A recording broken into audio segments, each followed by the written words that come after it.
know who has access to what? This is the Identity at the Center podcast. If you're looking for identity and access management talk, you've come to the right place. And now, on to the show.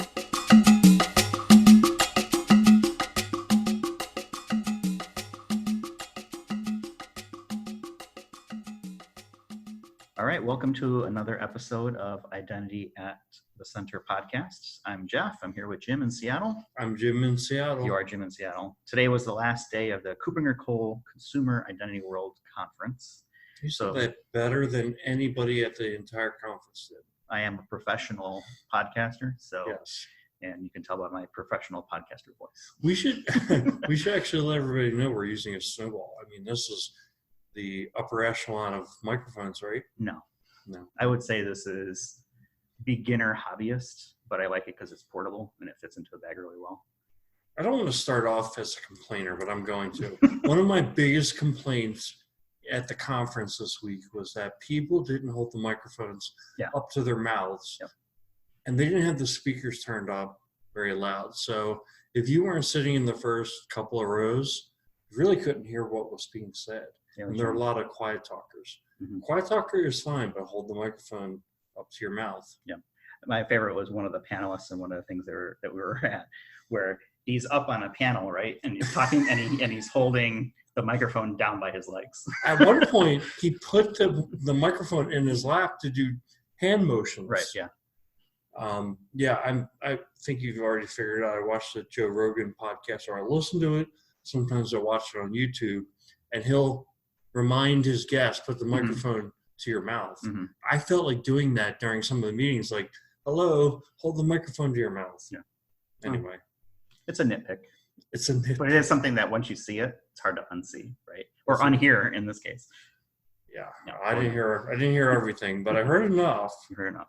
To kind of summarize. So first off, this was not a tech conference. It wasn't, I mean, there were a lot of like code examples shown, REST APIs, things like that during the conference. So I got to geek out a little bit, but for the most part, I thought the three major themes were privacy, consent, and data breaches, and what to do, what to do in the course of a data breach, a lot of the privacy regulations that are coming down the pipe, how they're affecting consumer IAM, and then how to handle consent and what's the right approach. Right. A conversation focusing around GDPR, PSD2, or PDS2. It's the banking directive in European Union, and then the California Privacy Protection Act. So I think there was a lot of questions around, what does it mean for companies now that we've kind of gotten past this first part of, okay, now it's in place, now what, right? There's been some breaches, which means there's been some fines. Now it's how do we address it more proactively than just the kind of the mad scramble that's been around for the last couple of years, just to like, okay, yeah, we're compliant. What does that mean though? Right. It's going to be interesting to see what happens. Somebody asked, what are the benefits that have come from GDPR? And I know there have been some fines already totaling, I think, less than €1 billion. But imagine the amount that consulting firms and law firms have made already on this regulation. And as the thing ramps up and fines get heavier and more, there's a higher quantity of fines. Mm-hmm. It's just like Sarbanes-Oxley. Yeah. I think that was like the best thing to ever happen. I think that was what Louis said on our podcast, a couple months ago, was Sarbanes-Oxley was the best thing to ever happen to IAM. Yeah, definitely, because you have to be able to prove it, right? And I think GDPR is gonna be a lot more driving that same type of behavior, because it's not a static fine, right? It's a percentage of revenue, right? Which, if you're a huge company, Google, Microsoft, whatever it may be, you're not getting away with just kind of a standard fine that is the same no matter what size you are. So it can be pretty expensive. The British Airways one, I think, was $500 million or something like that. Right. And that was just one of the first ones. So it'll be interesting to see what kind of fear that puts into companies to say, okay, are we treating privacy correctly, the consent, and being able to manage the customer data in a way that protects them and mitigates any risk. I didn't write her name down, but there was a woman from Salesforce who was talking about Marla. Marla, right? Talking about GDPR and talking about the intent versus the letter of the law. And in other words, are companies trying to implement around the spirit of GDPR or just be compliant, just to check the box? Mm-hmm. And I think that's the bigger danger. You know, a lot of the people in our industry that I've met over time, they really want to get in alignment with the spirit. At the same time, they know they need to check all the boxes. Yeah. But I really do think the spirit is heading in the right direction. I think it being limited in certain ways in terms of its scope, not being a global directive, not having something that's, you know, pretty much equal with it in the United States and other major economies, I think is where it's going to miss. And hopefully, you know, coming from my perspective, hopefully this is something that gets driven down a lot more. I think from a company perspective, you know, they need solutions to GDPR to be productized. Mm-hmm. They can't solve all these problems themselves. They need, and this is, you know, it's initiatives like this and complexity like this that will drive adoption of cloud solutions if they can meet the use case requirements that the company has in terms of the core functionality. They just don't want to have to take on the complexity of something like becoming compliant with privacy regulations. Mm-hmm. Well, I think most companies struggle with, from a financial perspective, they have to start somewhere. They don't have the luxury of going in and saying, let's build the ideal state. Right. This is the way the state is today, meaning our current environment, our current business processes. They have to start almost with the checkbox compliance because that's the minimum viable product that they can put out. Would they like to design ideally? Yes, probably. But there's very few companies that, one, have the funding to do that right away, or really the corporate desire or organizational desire to do it. So I see it as a stepping stone, right? It was, okay, let's get the basics in place. Now let's start to expand from there.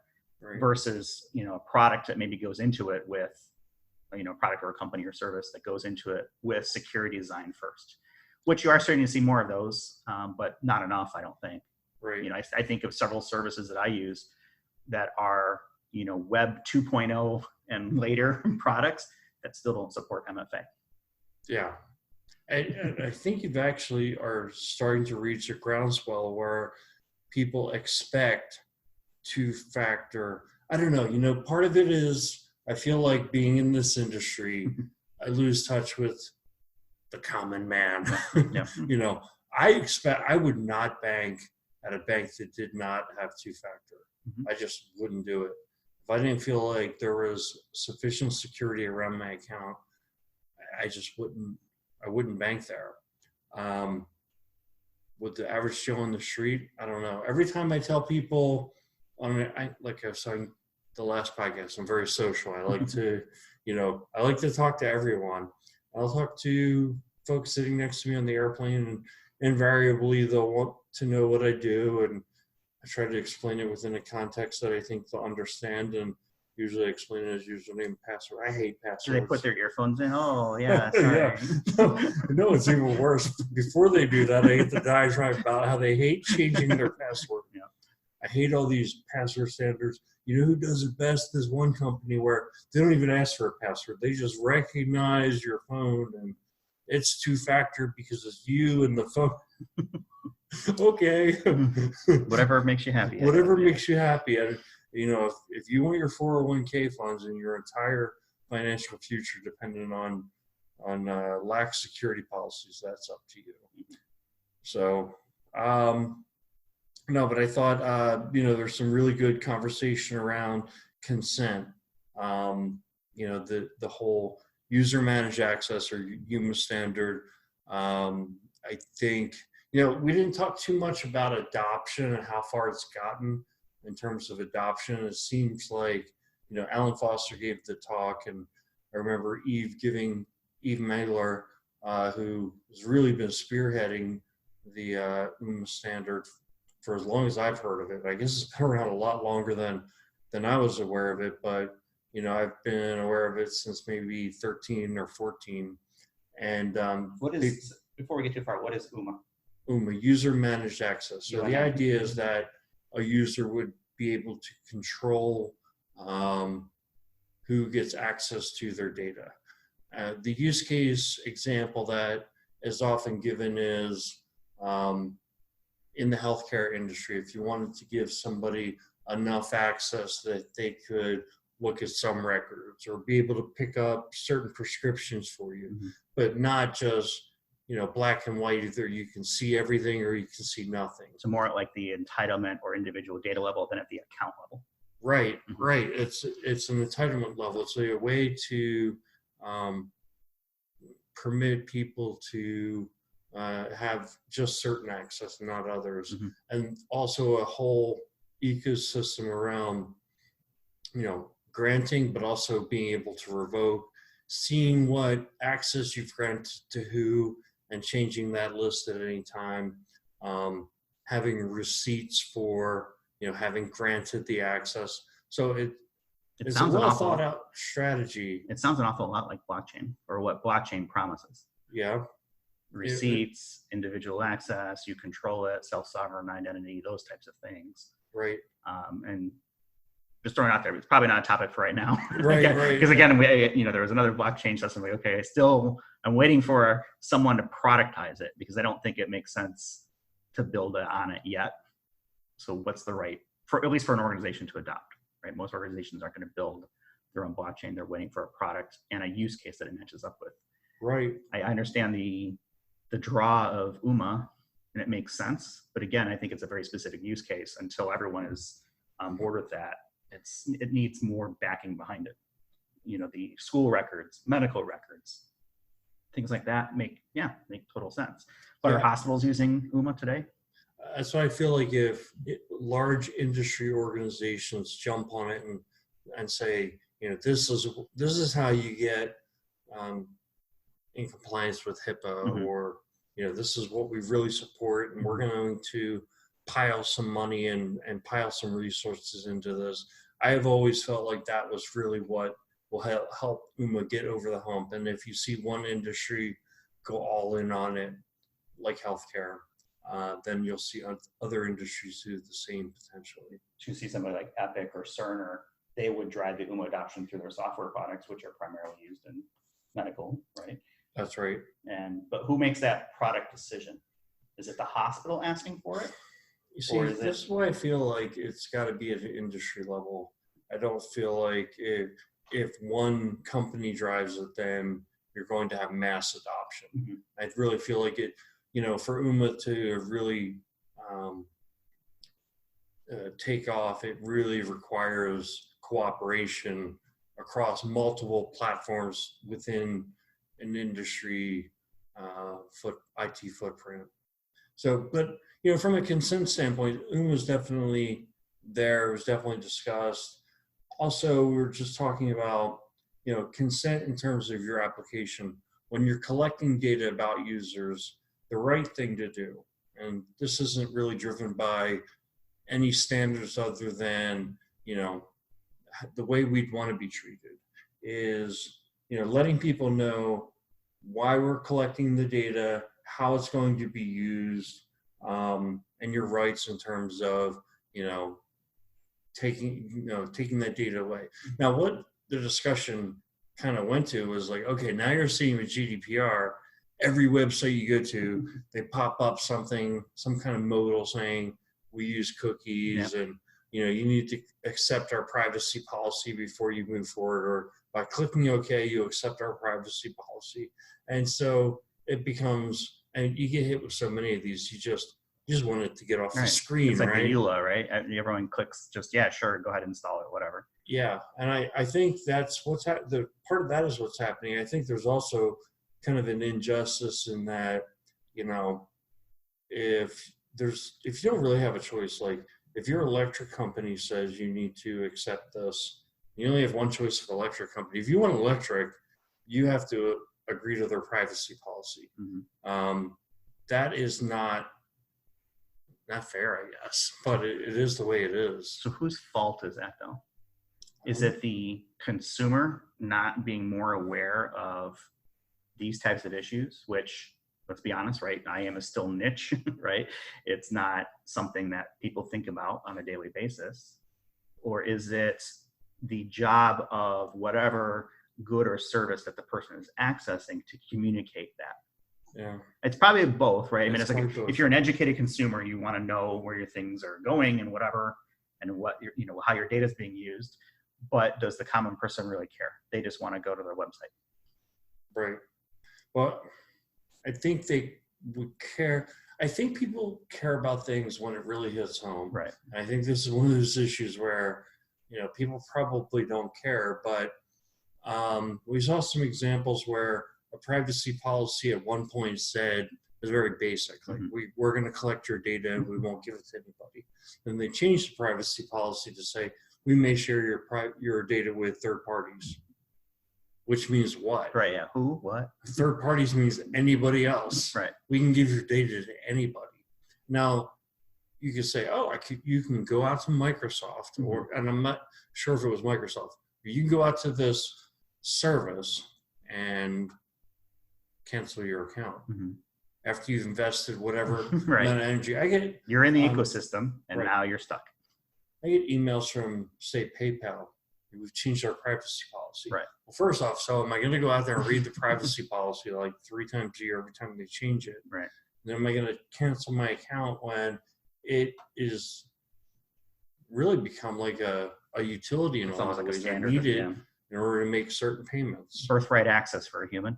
An email address, a personal email address, right? I mean, well, we have the idea of utilities, water, electric, and I don't think they were considered utilities at one point. They were considered services. Right. They get classified by whatever government agency. And at some point along the way, it's like, well, everybody needs this. And we've thought, you hear the conversation in public policy today, like internet right. is like almost like a basic human right. Healthcare is a basic human right.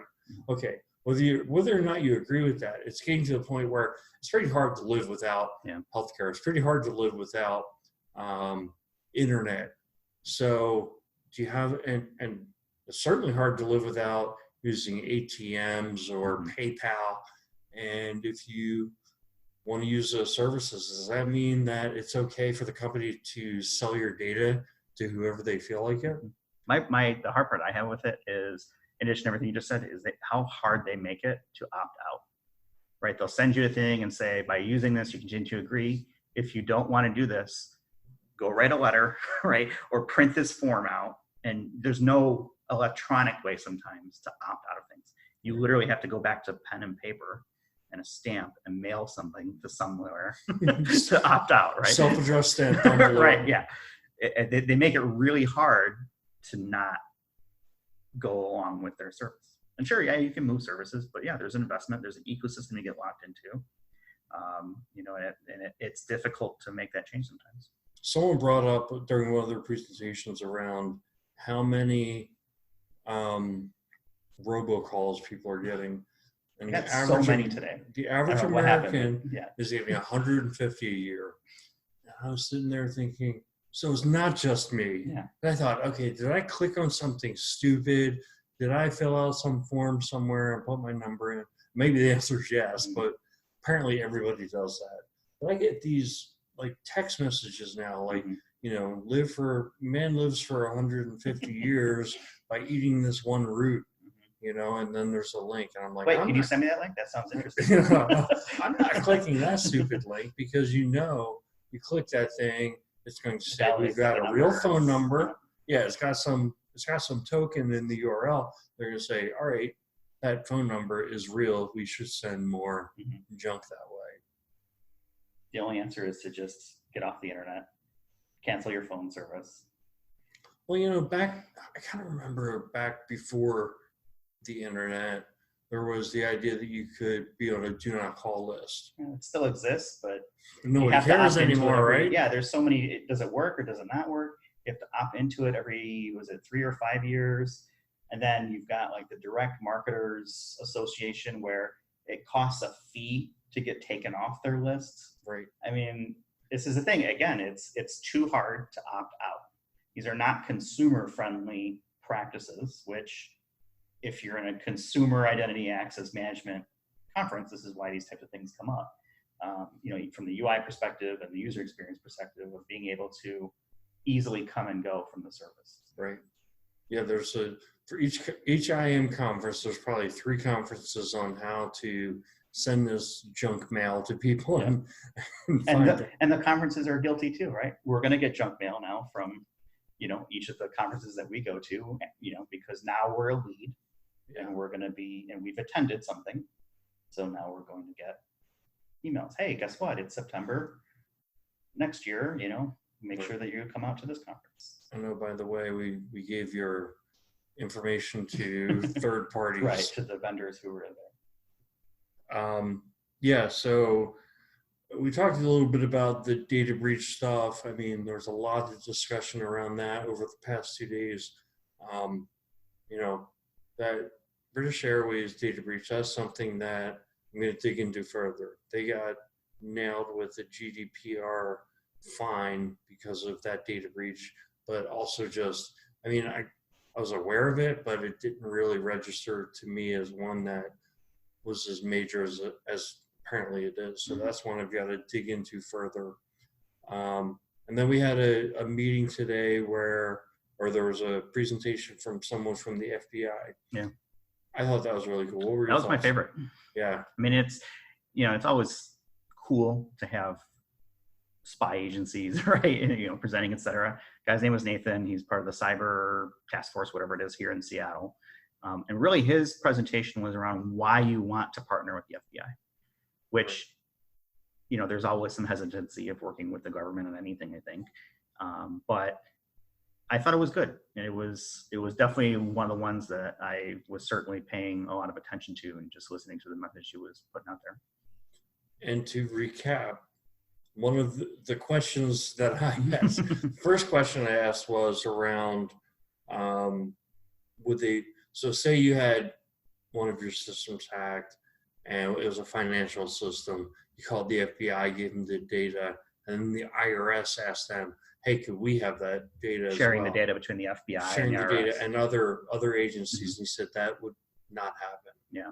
And then the second one was if they discovered another crime in the course of going through your system. So, I used kind of it could even be an accidental crime, mm-hmm. like not paying export tariffs or mm-hmm. something like that. Mm-hmm. And he said, I don't think his answer was as black and white, no. but that they would inform the company. They would inform the company. Hey, there is a crime here.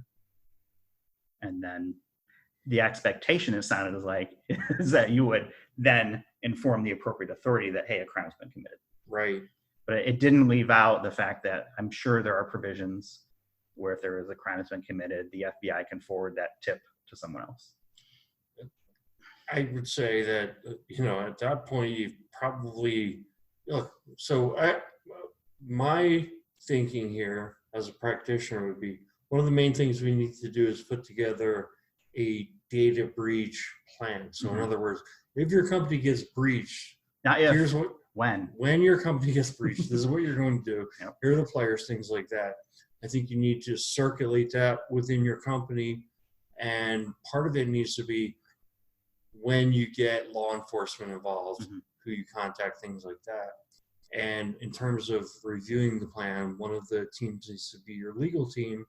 And I'd even go to the extent to say, do you have concerns that with the information that we may hand over, they may, That's why you have lawyers, hand over and data, legal right? departments, et cetera. Yeah. I think it is a good idea though to have a relationship with the FBI, for example. Yeah. It doesn't necessarily have to be a bad thing that you're sharing information. One of the companies I used to work for in the past, they would have a quarterly meeting with local law enforcement, police, FBI, CIA, whoever it was, would get together and just share information, say, here's what we're seeing, here's some things to keep an eye out for, et cetera.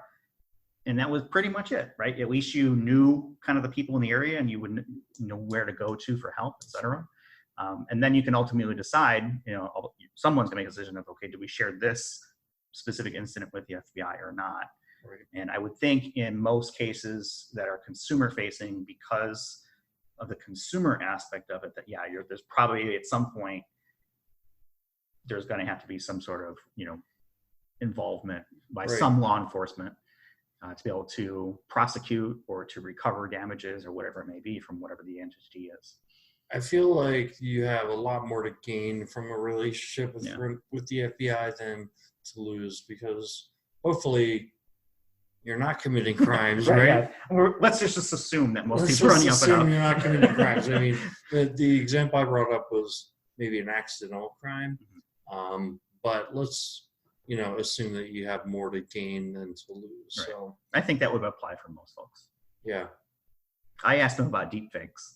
Yes, you asked about the deepfakes, which is something that I find very fascinating, mostly for meme usage, but I'm sure there's already cases of fraud taking place with the deepfake process. And I read recently that the creator of deepfakes thinks that in roughly 6 months or so, they're going to be virtually indistinguishable from a deepfake video versus being able to determine it's a deepfake video, which is kind of scary if you think about it, because now when you start to think about things like biometrics that are using voice prints, even that can be deepfake. There was recently a bank transfer done that the CEO, their voice was deepfaked. They called someone, I'm doing in quotation marks that you can't see, and money was transferred because it was just a simple tribal knowledge of, oh yeah, that's what Jim sounds like. So yeah, I'm gonna go ahead and send this $100,000 to this bank account. Right. Socially engineered with the aid of a deep-faked voice print. Going forward, what does video look like, audio look like, et cetera? And he admitted that they're really kind of behind the curve on that. It's difficult to track. That's something that came up in our Black Hat podcast that we did a while back, but that was one of the sessions that I thought was interesting. And, there are companies that are trying to figure out ways to identify those, but he admitted, that from his perspective, at least, that there's more that needs to be done and that it is a difficult task to try and identify.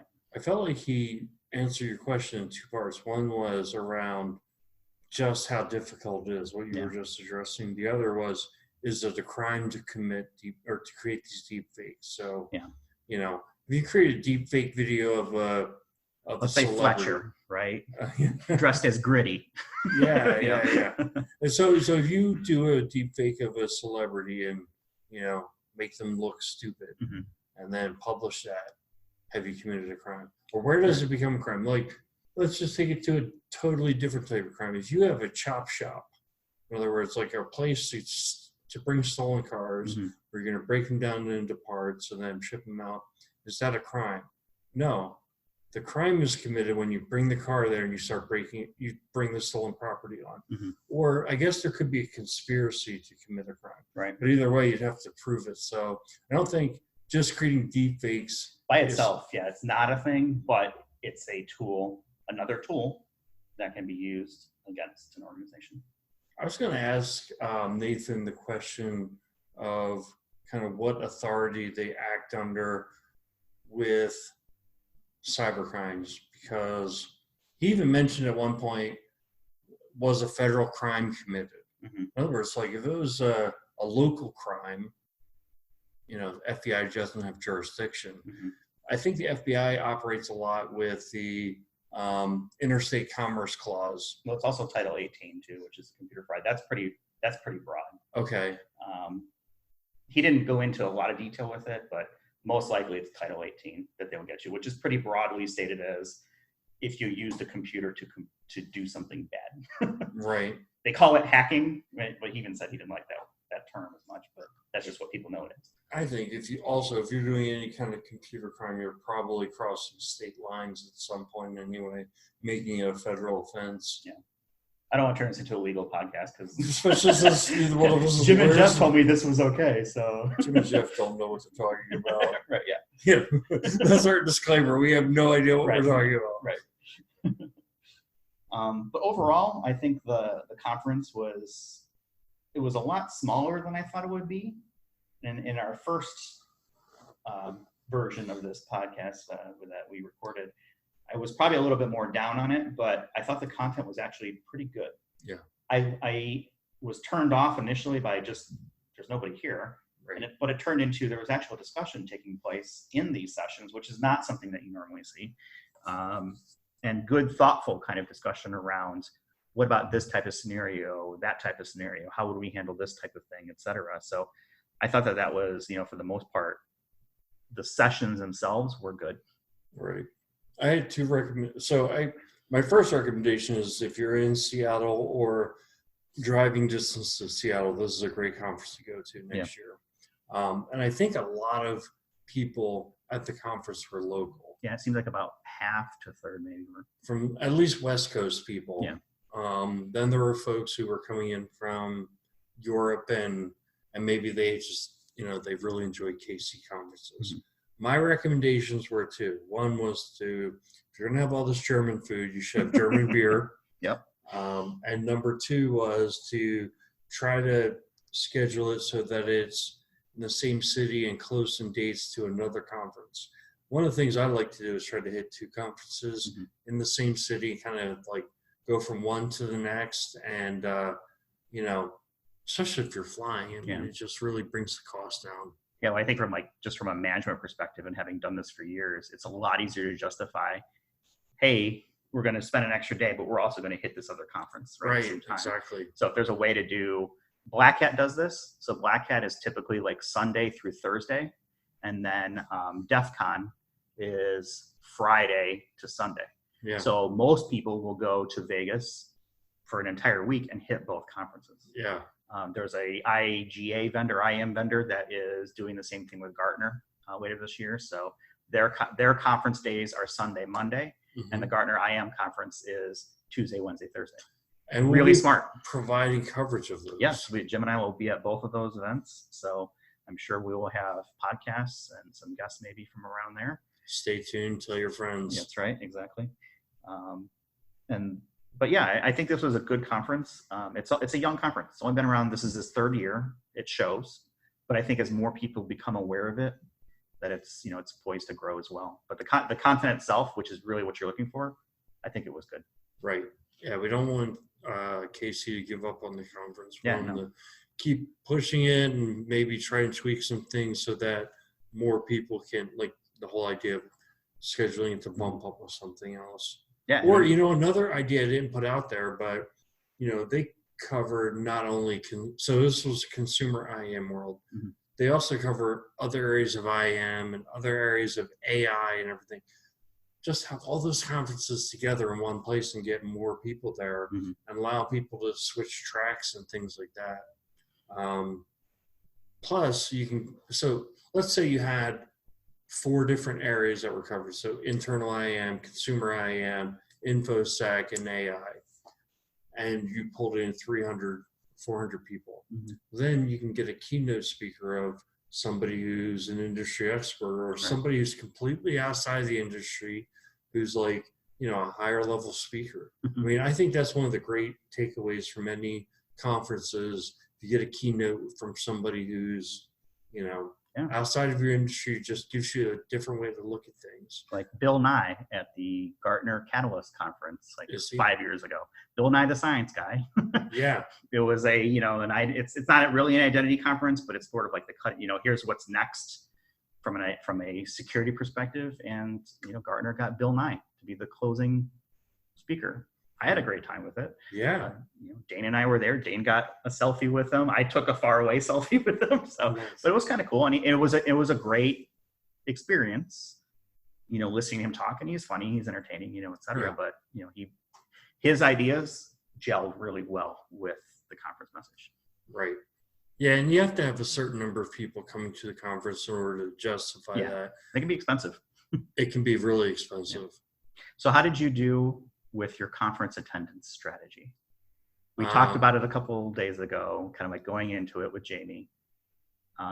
Did you hit the tracks that you wanted to hit? Did you do everything you were looking to do? So what I did was I hit the AI track. So, we also talked about doing customer calls and work calls. And I did wind up getting sucked into more of that than I wanted. But I still felt like I made I gave it a good go, and I attended the majority of each of the last 2 days. Mm-hmm. I went kind of outside of my lane and tried to do the sessions that or things I don't think about all the time. I didn't sit in the authentication session. I mean, I've been thinking about authentication for 15 years straight. So I did the AI, I did a lot around consent and privacy. And I think I made the right choice anyway. I mean, I would have loved to have been in the other meetings as well, but that really wasn't an option. Right. We can always download the slides or whatever from. Hopefully, yeah. And how about you? I feel like I was inconsistent. First day went well. Second day just had a ton of meetings and responsibilities that I had to do. But I think that's part of juggling, being able to justify attendance that doesn't take away too much from, the day job. But yeah, I think today then, I was able to spend roughly half the day at the conference outside of, customer calls and dealing with different, issues that tend to pop up as last minute. But I think it did okay. And I certainly made an effort to sit more on the GDPR side of things so that I could see what some of the struggles were around that, since that's not something that we typically get as much exposure on the US side. So I think I would give myself a B, I would say. What did you think of the scheduling of the conference? So it was all day Wednesday, Thursday, and Friday. I mean, all day Friday, like the conference ended at 4:30 Pacific on Friday. Yeah, it's a little abnormal to go full day on the last day because it limits flights back for a lot of people who like to basically, leave. if you want to fly back tonight, you had to do a red eye or skip part of the conference. Or skip a lot of the conference. Yes. I thought it was okay. I think if you plan around it, it is what it is. I would have, I don't know if I have an opinion either way. Now it gives me a night in Seattle where I can, walk around, which is a great city, and, do some sightseeing or do whatever I want to do, or most likely get buried in email catching up from the week. But that's okay. I mean, that's fine with me. Yeah. I think that, if they were to redo it, they'd be better off ending it at the end of the day Thursday or half day Friday. Yeah. Do something like a Tuesday through Thursday. Yeah. But it is what it is. Right. I'm not going to. Or Monday afternoon through end of day Wednesday. Or maybe just do it Friday and Saturday. And then there you go. We only have 7 days. So there's going to be a certain number of combinations. Yeah. I will say, though, that one of the things that you absolutely have to do, though, is bring back those potato chips. Yeah, I didn't get any of those to go. Yeah. And they had these, you didn't have the soft pretzels, did you? No. I tried not to eat 500 grams of carbs today, but when I was here, I did. And those Bavarian soft pretzels were ridiculous. There was like a cheese sauce, too, or something with them, too, right? They had a cheese sauce. They did not have beer. If they had beer, I probably would have just sat there and did a Homer Simpson, ate 5 pretzels and drank 3 beers. No one would have been awake for the final meetings. That's right. Yeah. All right. Well, I think that's probably a pretty good way to leave it. Overall, I think it was a good conference. Go for the chips, stay for the content. And since this was a 2-parter, we'll figure out, I think, how we publishing schedule, how we hear this out. But if you're listening to this part, you've already heard hopefully the first part. You know everything you need to know. Right. So we'll be talking to you down the road, and thanks for listening. You've been listening to the Identity at the Center podcast. To access all episodes, visit identityatthecenter.com.